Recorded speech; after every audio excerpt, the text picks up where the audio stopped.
جی میرے خیال سے یہ بڑی ایک اہم پیش رفت میں اسے اس لیے کہوں گا کہ ہم ماضی میں بھی سنتے ہیں کور کمانڈر میٹنگ جو ہیں یہ ایک روٹین کا سلسلہ ہوتا ہے، لیکن گزشتہ جو کئی میٹنگز ہوئی ہیں ان میں چونکہ بہت ہی اہمیت کے ایشوز جو ہیں جی ان کو ڈسکس کیا گیا ہے، اس لیے اس سلسلے کی اس کو کڑی قرار دیتے ہوئے میں سمجھتا ہوں کہ آج کی اس کور کمانڈر میٹنگ کا سب سے بڑا میسج جو ہے وہ یہ ہے کہ کوئی شخص چاہے وہ کتنا ہی بڑا کیوں نہ ہو، چاہے وہ کتنے ہی بڑے عہدے پہ کیوں نہ فائز ہو، وہ احتساب کی گرفت سے نہیں بچ سکتا۔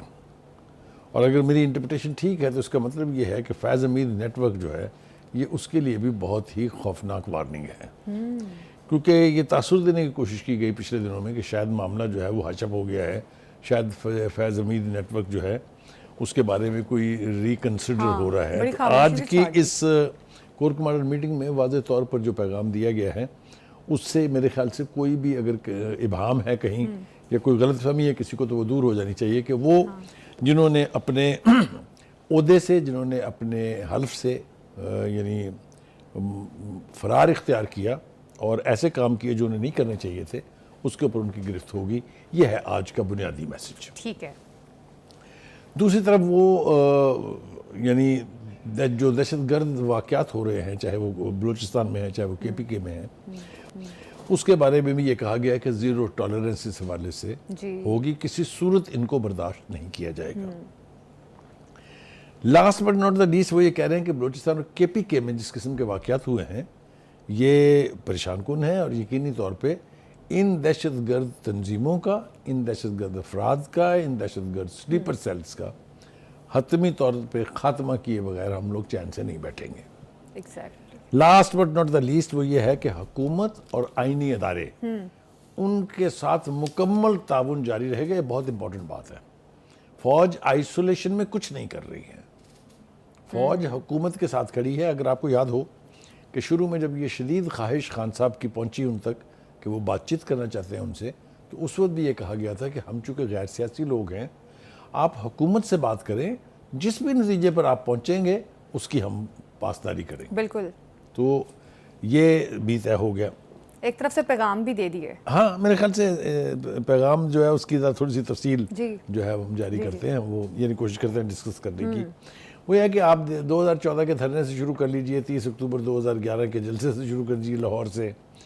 یہ پروجیکٹ عمران جو ہے جب سے لانچ ہوا ہے یہ تاثر موجود ہے کہ فوج نے اپنے دائرہ اختیار سے، اپنے مینڈیٹ سے، اپنے حلف سے یعنی ڈپارچر یعنی دوری اختیار کی اور ایسے کام کیے جو اس کے کرنے کے نہیں تھے اور جو کہ اس کو نہیں کرنے چاہیے تھے۔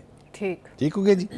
لہٰذا یہ عمل اب اس لیے ضروری ہے احتساب کا تاکہ اس قسم کے واقعات کے ریپیٹ سے بچا جا سکے۔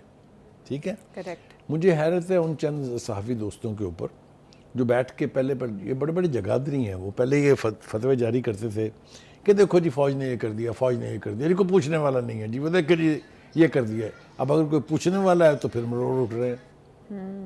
دیکھیے نا جنرل عاصم منیر کیا کہہ رہے ہیں؟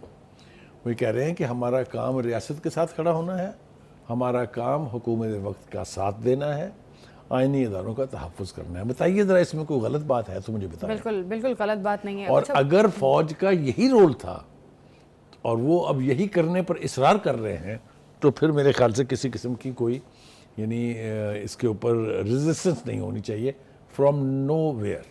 ٹھیک ہے جی؟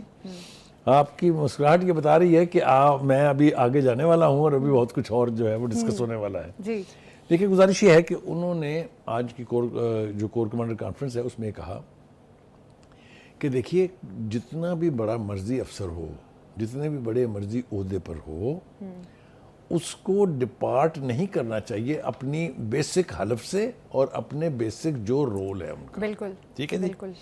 اس کے حوالے سے انہوں نے کہا کہ جنہوں نے بھی یہ کیا ہے ہم ان کو یعنی انصاف کے کٹہرے تک بھی لائیں گے، ان کے خلاف پروسیڈنگز بھی ہوں گی، ان کو سزائیں بھی ہوں گی۔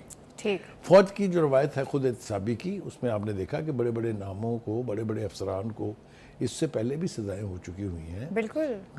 یعنی جو جس کو کہتے ہیں نیول چیف تک کا تو احتساب ہو چکا ہے، تو ہماری یادداشت میں زندہ ہے نا ابھی منصور الحق صاحب کا. بالکل.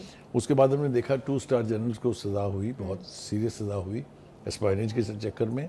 پھر اس کے بعد حال ہی میں ہم نے دیکھا جو فیلڈ کورٹ مارشل ہوا، چند لوگوں کا جو 2 مفرور بگوڑے بزدل لوگ جو لندن میں بیٹھے ہوئے ہیں، عادل راجہ صاحب اور کیپٹن حیدر مہدی صاحب، وہ اتنے بڑے بہادر ہیں، اگر اتنے بڑے ماں کے سپوت ہیں تو آئیں نا یہاں آ کے عدالتوں کا سامنا کریں. جو کچھ انہوں نے کیا ہے، جو کچھ وہ کہہ رہے ہیں وہاں بیٹھ کے، یعنی میں بہت آگے نہ نکل جاؤں تو غیر ملکی سرمایہ کے اوپر پل کے وہاں پر یعنی ان سے فنڈنگ لے کے پاکستان کے خلاف اینٹی اسٹیٹ پروپیگنڈا کرنا جو ہے، یہ میرا نہیں خیال کہ کسی ماں کے لال پاکستانی کو زیب دیتا ہے. اگر آپ پاکستان کے شہری ہیں، اگر آپ پاکستان کے سپوت ہیں، تو آپ کا کام یہ نہیں ہے کہ باہر بیٹھ کے آپ ہندوستان کو خوش کرنے کے لیے، یا وہ قوتیں جو پاکستان کے خلاف کام کرتی ہیں ان کی خوشنودی کے لیے اگر آپ کارروائی کر رہے ہیں تو پہلے تو ڈوب مرنا چاہیے آپ کو غیرت ملی سے. اور اگر آپ کو غیرت نام کی کوئی چیز آپ کے پاس نہیں ہے تو پھر آپ کا احتساب اور پکڑ ہونی چاہیے. ٹھیک. قاری صاحب، جس طرح سے آج کی کانفرنس میں بھی اکاؤنٹیبلٹی کی بات کی گئی، اس سے قبل بھی ہم نے دیکھی بہت ساری کانفرنسز جو فوج نے کی، انہوں نے یہی بات کی کہ احتساب ہونا چاہیے، ہر ادارے کو احتساب کرنا چاہیے اور ادارے کی فلاح بھی اسی میں ہے. کیا آج انہوں نے جو بات کی ہے احتساب کی، کیا باقی آئینی ادارے جو ہیں ان کو بھی میسج ہے کہ آپ لوگ بھی احتساب کریں؟ آپ نے بالکل صحیح سمت میں اشارہ کیا ہے کہ جب وہ یہ کہہ رہے ہیں کہ ہم اپنے لوگوں کو نہیں چھوڑ رہے ہیں، چاہے وہ جتنے بڑی مرضی عہدے کے اوپر وہ فائز تھے، تو ایک نیچرل بات ہے کہ آپ لوگ بھی اپنے اندر ذرا جھانکیں، اپنی خود احتسابی کا عمل آپ اپنے اداروں میں بھی جو ہے وہ جاری کریں. کیونکہ اگر ایسا ہوگا تو تبھی تو ایک ایسا معاشرہ آپ تشکیل دے سکتے ہیں جس کے اندر چھپے ہوئے بغلوں کے اندر غدار نہ ہوں، جس میں یعنی اقتدار کی خواہش رکھنے والے لوگ ہر جائز ناجائز طریقے سے اقتدار پر قابض ہونا نہ چاہتے ہوں. ان سب کے تدارک کے لیے خود احتسابی کا عمل جو ہے وہ یقینی طور پر ہر آئینی ادارے کے بیچ ہونا چاہیے، چاہے وہ پارلیمنٹ ہے، چاہے وہ حکومت ہے، چاہے وہ الیکشن کمیشن ہے، چاہے وہ کچھ بھی ہے. جہاں جہاں خرابی ہے اس کو آئیڈینٹیفائی کر کے اگر اس کا ادراک ہم نہیں کرتے ہیں تو پھر یہ پاکستان کے ساتھ میرے خیال سے غداری کے مترادف ہے. 2 اور ایشوز جس کے اوپر آج کی کور کمانڈر کی میٹنگ میں غور ہوا ہے وہ بھی میرے خیال سے اس کا تذکرہ ہونا چاہیے.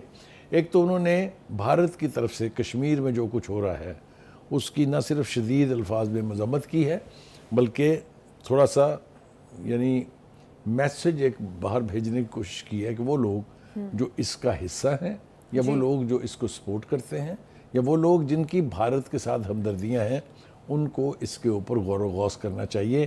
کیونکہ کسی صورت بھی کشمیریوں کو ان کے رائٹ آف سیلف ڈٹرمنیشن سے آپ ہٹا نہیں سکتے، یہ ان کا رائٹ ہے. اور جو 1989 میں جب کشمیر انتفاضہ شروع ہوا تھا اس کے بعد سے آپ نے دیکھا کہ وہاں شہادتیں جس طرح کی ہوئی ہیں، خاص طور سے وانی کا حوالہ میں دوں گا آپ کو کہ وانی جیسے لوگ جو ینگ لوگ جو ہیں انہوں نے جو جد و جہد وہاں جاری کی ہوئی ہے اس کو روکنا تو ہندوستان کے بس میں نہیں ہے. وہ سٹرگل جاری ہے اور وہ اپنے منطقی انجام تک پہنچے گی، کوئی دو رائے اس کے بارے میں نہیں ہے. پھر دوسرا ایشو جو بہت اہم ہے وہ یہ ہے کہ غزہ کے بیچ جو کچھ اسرائیل اور اسرائیل کی افواج کر رہی ہیں اس کو بھی کسی صورت نہ صرف برداشت نہیں کیا جا سکتا بلکہ اس کی انٹرنیشنل کنڈمنیشن ہونی چاہیے. اور وہ ملک جو سپورٹ کر رہے ہیں اسرائیل کو، چاہے وہ امریکہ ہے، چاہے وہ برطانیہ ہے، چاہے وہ فرانس ہے، ان کو غور و خوض کرنا چاہیے کہ وہ اتنے بڑے چیمپئن اور مامے بنتے ہیں ہیومن رائٹس کے. ہیومن رائٹس کی وائلیشن اسٹیٹ ٹیررزم کے تحت غزہ میں بھی ہو رہی ہے، کشمیر میں بھی ہو رہی ہے، اور وہ سب چپ سادے ہوئے ہیں. اور اپنوں کا ماتم کرنے کا تو ہمیں چونکہ عادت بھی اب ہو گئی ہے، اثر تو ہونا نہیں ہے ان کے اوپر، تو ان کا بھی ماتم کرنا بہت ضروری ہے کہ وہ مسلمان مملکتیں جن کے پاس وسائل بھی ہیں، جو اس خطے میں واقع ہیں، جن کو کسی چیز کی کمی نہیں ہے، ان کے پیٹ میں بھی کوئی مروڑ نہیں اٹھ رہا. فلسطینیوں کے ساتھ جو کچھ وہاں ہو رہا ہے وہ کیسے برداشت کیا جا سکتا ہے اور کیسے یہ لوگ چپ ہیں. میرے خیال سے میں بار بار کہتا ہوں کہ اس کی ہیٹ ان تک پہنچے گی ضرور کسی نہ کسی دن. دیر ہو سکتی ہے لیکن اندھیر نہیں ہے. بالکل. اچھا بخاری صاحب، ایسے عناصر کے خلاف بات کرنا یقیناً اس وقت کی اہم ضرورت ہے. جس طرح سے ابھی ہم بات کر رہے تھے کہ دہشت گردی کے عناصر ایک بار پھر سر اٹھانے لگے ہیں.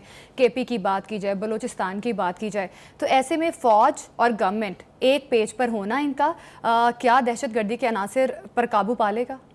دیکھیں، گزارش یہ ہے کہ اگر ڈٹرمنیشن ہو، اگر آپ چاہتے ہوں دل سے کہ آپ نے اس فتنے کو ختم کرنا ہے تو کوئی بعید نہیں ہے. اس لیے کہ فوج کے پاس تربیت یافتہ وہ ہیں، ان کے پاس وسائل بھی ہیں، ان کی یہ ذمہ داری بھی ہے کہ وہ اسٹیٹ کے تحفظ کے لیے اسٹیٹ کے ہر دشمن کا کلا کما کریں. اس میں میرا نہیں خیال کہ ان کو کسی انڈورسمنٹ کی ضرورت ہے. یہ ان کا بنیادی کام ہے. جب دشمن کے حملے کے مقابلے میں وہ سینہ تان کے کھڑے ہو جاتے ہیں تو جو ہماری بغلوں میں چھپے ہوئے دشمن ہیں ان کے ساتھ کیوں رعایت کی جائے؟